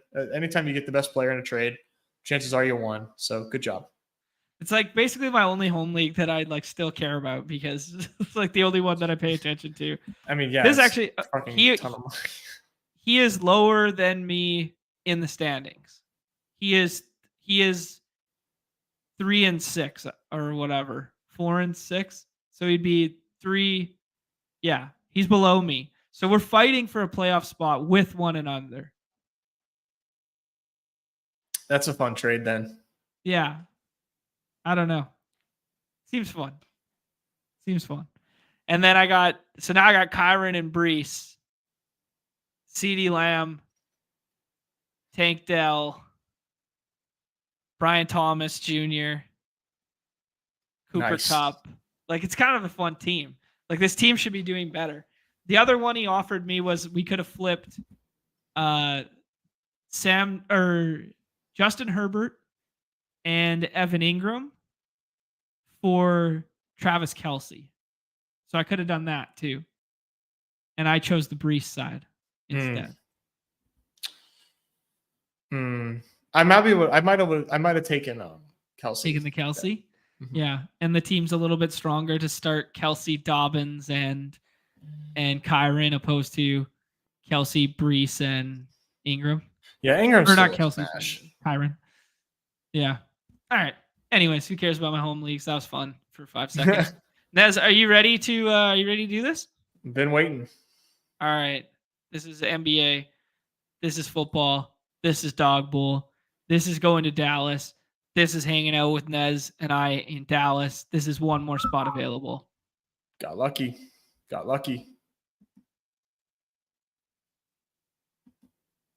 All right, let's do this. AZ Cards in the chat was alluding to the fact that I took Drake London really early in a Dog Bowl, and that's because I was an auto draft. That was an unfortunate rankings auto. It was a good team though. I still really like the team, but yeah, I got auto Drake London pick 8. I just never thought that I would get autoed there. The team, you're running it back, bro. You're running it back. I'm getting my lick back, man. I don't give a fuck. I'm getting it back. I don't give an F. The team, the team was London, Dobbins, Marv Jr., Maserati Marv, Najee Harris, with Kyler Murray and Jake Ferguson. So I you like landed the plane. You landed the plane. That's what's crazy. It's like, oh yeah, now I just have a unique team. You got that mini Atlanta Dallas correlation from last week. Yeah, it's running it back across the universe. Saquon goes number 1 here. Justin Jefferson goes number 2. We got some friends and family in here. We got Patrick is everywhere. Patrick is in all the drafts now. Pat Barnes YouTube. Big Pat Barnes on the YouTubes. Hit him up. Hawkberg, aka the 40K winner there, Best Ball Viper, you're on the clock. Crash Rich is in every damn draft. Radfad, who was a participant last year and absolute alpha play last year, Nez. I'm taking Aaron Jones. Taking Aaron Jones here. I've done that here. Absolute alpha play last year. People forget. Radfad selected Jake Browning for a double stack, a Cincinnati double stack in the Dog Bowl. Jake Browning, T. Higgins, and whoever the hell was the tight end. Tanner Hudson, maybe something like that. That was his. I forgot about that. That was his double stack in the Dog Bowl last year. And it did well. Only guy who owned it. Yeah, man, they were playing really well. They scored some touchdowns, and then he had one called back. So a touchdown called back in that game, I believe. I remember sweating it with him a little bit. He was a huge beauty. He was sitting in the back corner for a bit there. He was sitting at the front, and then he moved to the back corner, and I was like, "Why'd you move back here?" And he's like, "The hors d'oeuvres, man, they come out from here." So he knew where the shit was coming out of the kitchen, so he could pick it off on its way to everybody else. Genius, just an absolute genius. He's who we need to have him on for Dog Bowls tips and tricks for the people that are heading to Dallas. Yeah, man, so beautiful. Easy asking where all the yellow is. What happened to the game? I don't know, bro. I don't know. It's 2021, bro. Yeah, this is the year of the green. We are over capitulating. I could say something now. Go Cards in the chat saying that AJ Brown is practicing with a bunch of exclamation points there. So some good CLV potentially available on him, especially in the 6 persons. Ooh, little hoops news. What do we got? Rui Hachimura upgraded to questionable. Huh. That stinks. That could just be the fact that they have interesting. How do you read that, Nez? I think he's gonna play. Yeah, like you read it as like, oh, they're so thin in their rotations that he's gonna force the issue here. Yeah, maybe minutes restriction. It's an illness, so yeah. All right. There's That again. Wow, look at all this green, baby. Wow, this is crazy. This obviously makes the Devonta Smith pick a little less palatable now at this price point, given the fact that AJ Brown is practicing. I think he is pushed up, but it's probably still a fair one. I'm going to take a swing on CeeDee Lamb playing football this week and just lock that one in. Yeah, no practice yet, but it is Wednesday, and there's really no need to force that just yet. So I like the call. I think he's going to play. Yeah. Lewis suggesting he wanted Rui to rest so that we could see some Connect 4 minutes tonight. Yeah.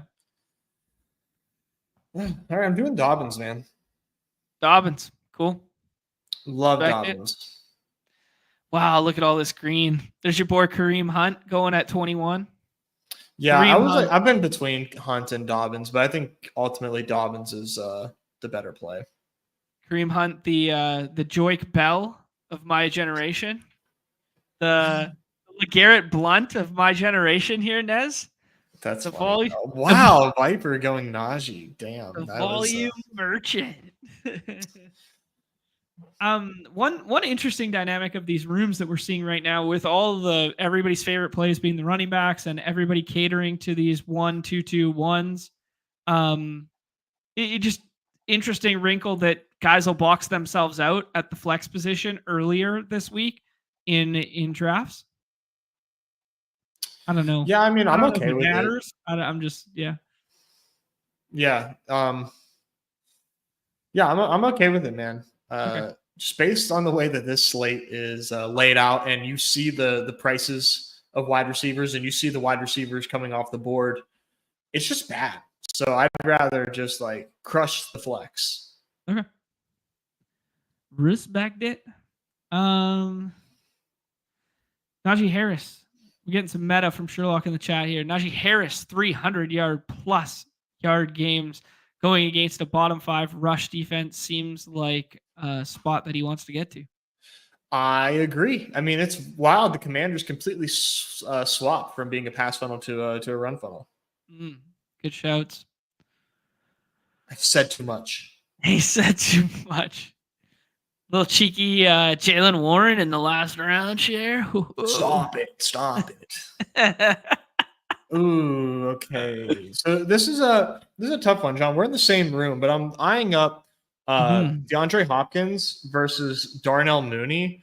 Mm. I have already. I'm gonna go Hopkins. I have Bijan on this team, I believe. Yeah, it's Bijan with Dobbins. So I'll go Hopkins and say that the Falcons are not having a lot of pass volume because they're beating the brakes off of the Saints and Hopkins gelling with Mahomes nicely. Okay. No, I like it. I think Hopkins is gonna be stone cold chalk on redacted, so he's a good play this week. Just in They're general. looking better. I can't quit it, Nez. He's staring me right in the face. I'm getting a little skittish. I really wanted to Already? set up. I really wanted to set up some. I really wanted to set up some Minnesota and Vikings game stuff. I really wanted Brian Thomas Jr. to come back right Yeah. here. That's what I was trying to set up. I'm a little scared that CJ Beathard got activated from the practice squad up to the 53 man for the Jags there. And we had a shoulder injury documented for Trevor Lawrence. I'm a little skittish because that was kind of like my favorite slop it up. The game's too good to be the slop it up fest of the week, but that was like my favorite side of like undrafted shit that people weren't touching that I wanted. Like I wanted the Jag side of that game. Now I'm getting a little scared here if Trevor Lawrence can't go. Good shout. I didn't see that elevated practice squad for Beathard. That does make me nervous. Yeah, it's like doesn't bode well. You don't do that if you're not thinking thinking for the worst. Yeah, we're planning for the worst potentially. Yeah, not at all. Oof. So we shall see here. Brian Robinson Jr. practiced yesterday. Dan just took him there. I didn't finish my little breakdown here. Nick's in the draft with us. Hot Scissors, Dan. Who's at the end there? SJ. Who we got? I'm not sure how to say that. SJ Will. Yeah, Wheel. Veal. Could be like the W's a V. I hate the NBA. That's all I heard. Just straight up. Yeah, I hate the NBA. That's it. No other context to it. Let's see. Oh, but he had center court season tickets for a while there. Never missed a Jordan game. That's pretty sick. Wow. Yeah. One of Viper's 100 lives. Oh shit! I'm on the clock. Lawrence did practice today. That's interesting. It's good to know. I love Lad this week. All right, let's do Lad. You said you love him. It gives us another out. It gives us another out at a quarterback. Now we got 3 outs at a quarterback there. I like the Rico pick too. You did it in our first draft yesterday, and I was a big respecter of that one. I did a cheeky one in the 6-mans last night that I liked. Juwan Jennings. I think we talked about it a little bit yesterday. Yeah. How I kind of thought there might be a little sharp angle there. Quite the plateau at running back. Like we see all those running backs go, and then you're kind of just left with all these really speculative ones.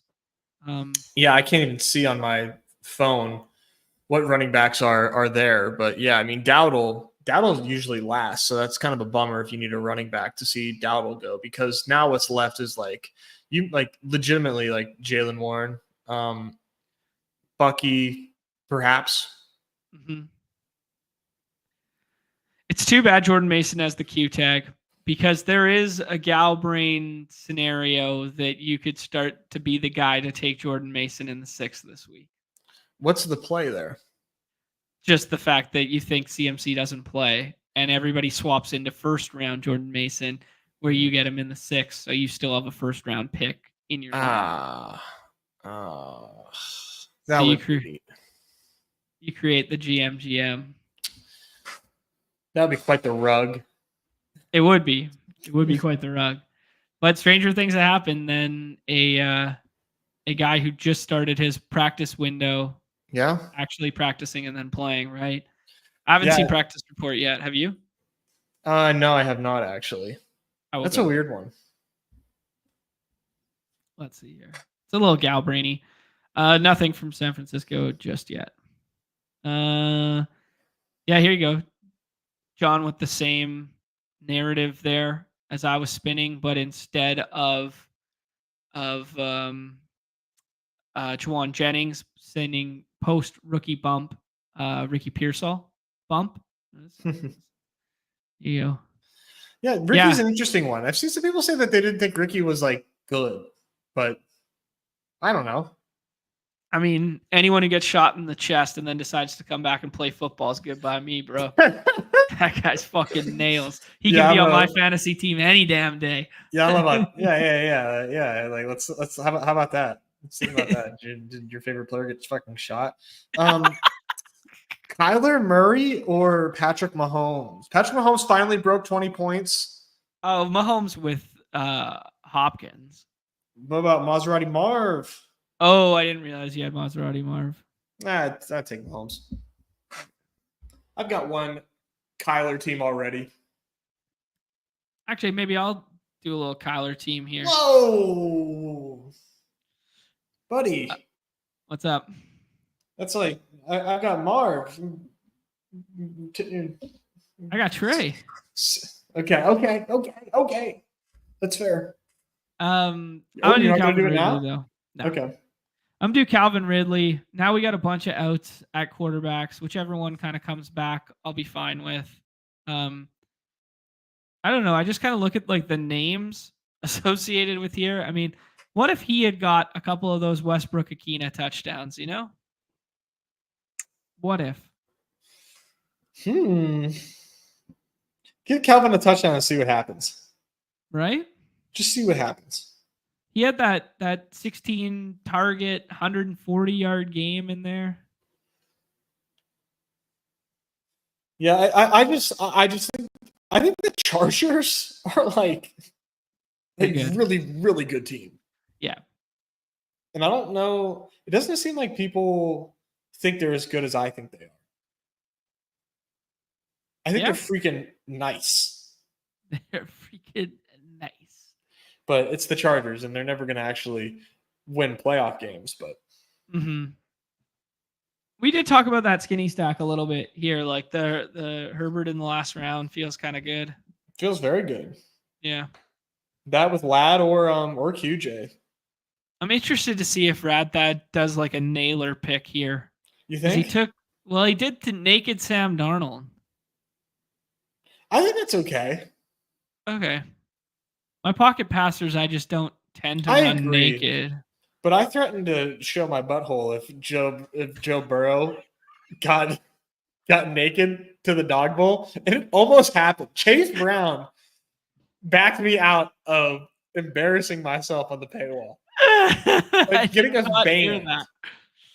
Oh man! Yeah, I had a couple drinks and was going back and forth with crutches in the chat, and he's been doing a lot of naked QBs, and I feel like the data that he's basing that off of was based on the 6-man drafts and not the 12-man drafts. So I was coming from the 12-man all based on that Sims shit that it's nerdy tenor. Yeah. So I thought it was more based around 6-man. So I said, if naked Joe Burrow gets there, I will expose myself on the live stream. Thank God that did not happen. We got close. We played with fire there. So I'm never going to say that again. Oh man!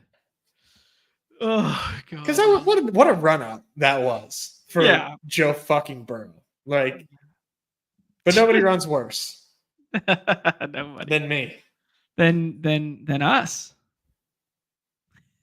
Pay no attention to the profit tracker. I ended up with Hunter Henry there at the end.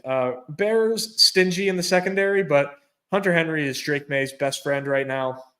So I take him quite a bit. Last round, Bucky Irving is a fantastic pick. Yeah, and no concerns about the foot stuff? There are. Yeah. There are. He played well. He played pretty well last week. He's just I think a part of their, a pretty strong part of their game plan if they can help it. And I think that they're a competitive enough team that he can get some work. Just pick 72 Bucky. Right. Just feels good. Yeah. I went with Aaron Jones, CeeDee Lamb, Trey McBride, Lad McConkey, Calvin Ridley, Kyler Murray. Not gonna lie, really like that team. I don't normally draft okay looking teams on Stream Nez. That one stands out to me. What'd you end up with? Yeah, for a 10 game ugly slate, like I'm enjoying these lobbies. I think you did pretty well for yourself here. I did a Patrick Mahomes to DeAndre Hopkins stack with Marvin Harrison Jr. as my wide receiver 2. My running backs are Bijan Robinson and J.K. Dobbins, and finished up with Hunter Henry in the last round. What do you think about that? I kind of like it. Yeah, no, I like it. I think the fact that we saw that, I mean, maybe it's just recency bias, but the fact that we just finally saw Mahomes' ceiling, and I mean, and let's be fair, it's probably not even his ceiling game, but we finally saw that 290 and 3, and 2 of them happened to go DeAndre Hopkins' way. And then we saw the route trees from DeAndre Hopkins. I think that's a very underpriced relative to talent and scheme skinny stack this week. I think that's a very good one. Yeah, pick 53 Mahomes. I mean, that's pretty nice. Yeah. Yeah, and I say that as someone who wasn't a big proponent of Mahomes. No, me earlier neither. this season. Neither of us were. We were big time haters. Yeah, and now it's kind of like that one stands out. Ooh, I like that. Yeah, some interesting stuff here. I just noticed on the far right hand side of the board there that while sniped Dan started with the Jalen Hurts, and then he takes AJ Brown right after. I think he was trying to get away with he just got the practice nugget and hoping that Wild didn't see the fact that there was the practice nugget, and he was trying to set up that cheeky Jalen Hurts AJ Brown while it's still available. That was funny. It's pretty funny. Oh man, some good plays in this lobby there, man. DJ Moore as a 6th round pick in a matchup that could be a nice bounce back spot for the Bears is an interesting one there. Michael Pittman Jr. just betting on it not being Josh Downs week over and over again with a 3-round discount there is interesting. Ricky Pearsall goes post by rookie bump. Oh man, Crash Rich with the Noah Brown. We shouted that one out in the definitive preview yesterday. How the usage is there. Yeah, interesting stuff. Oh man. Cullen suggesting that Hurts left practice with an injury today. Hopefully that's not severe. I haven't seen that. We got to keep an eye out on that one. Yeah. Sherlock suggesting that Bucky or Rashad can get there just on receiving work alone. Absolutely. Yeah. Love that. Michael Pittman is now week to week with the back injury. Only a matter of time that they shut him down. Why did they never put him on IR? Yeah, he's kind of just been dealing with this tag on and off since we thought his season was over at one point. Everybody was mourning the loss of Michael Pittman. And then all of a sudden he ends up going from doubtful to playing that very week. And then he's been playing through it this whole time. So maybe a good shout there for Magikarp as well. Bears stacks the last 2 weeks went super well. Tell me about it. Man. Jordan suggesting we need 2 more for another dog bowl if people want to run it back. I will not be running it back there. We're going to call it there, Nez. Do a little hoops. We'll be back tomorrow. Best luck to everybody in the hoop streets tonight. We got 200 and something of us hanging out across multiple platforms here. Do us a favor, hit that like, hit that subscribe. If you are on the X side, please hop on over to the YouTube side. Subscribe to the channel there. Tomorrow will be a paywall stream. We'll do that one 2 p.m. Eastern as well there. I think it's going to be both of us. Might just be one of us. But that will be my last show for the week there. And then off and on the clock will be at 2:30 Eastern on Friday there with Nez and Pete walking through the NFL slate. But tomorrow we'll do Primetime Palooza and we will do a hoop slate. I was looking at the hoop slate. I think it's a kind of a smaller one. I think it's like a 4 or a 5 gamer there if memory serves. Yeah. Nice. So it'd be nice and fun to just switch it up a little bit. There you go. Any parting words for the people, Nez? No, I will see you in the hoops lobbies. Best of luck in the hoop slates tonight. Don't forget there is a After Dark coming as well, and I think it's a lot of fun. So yeah, it does set up to be a lot of fun. We got the Paul George revenge game against the Clippers there, I think. mm-hmm. Yeah. A lot of missing pieces for the Nuggets. Oh, okay. Nice. So, is it Russell Westbrook lighting my bankroll on fire for the third consecutive slate night? I don't think he did that last slate, did he? I mean, he was fine. You need a Najee. I played 56% of them. It was not shit. fine. There was other things systemically wrong there. There we go. Yeah. Maybe Julian Strother night? Can it be Julian Strother night one time? Maybe. Or maybe Peyton Watson. Ooh, you cheeky bastard. All right. Everybody's favorite time of the show. Hit that like, that subscribe, please. We'll be back tomorrow for all our members. Yeah, we got a whole bunch of new members. So members only tomorrow. Much love on behalf of Nez and myself. And Mr. Good Boy knows what time it is. Mr. Good Boy knows what time it is. Everybody's favorite time of the show. Wait, chill, dude. Uh-oh. Here we go. What's he got? He's coming. He's coming. Uh-oh. Stay down. All right, here we go. Everybody's favorite time of the show. The end. Peace.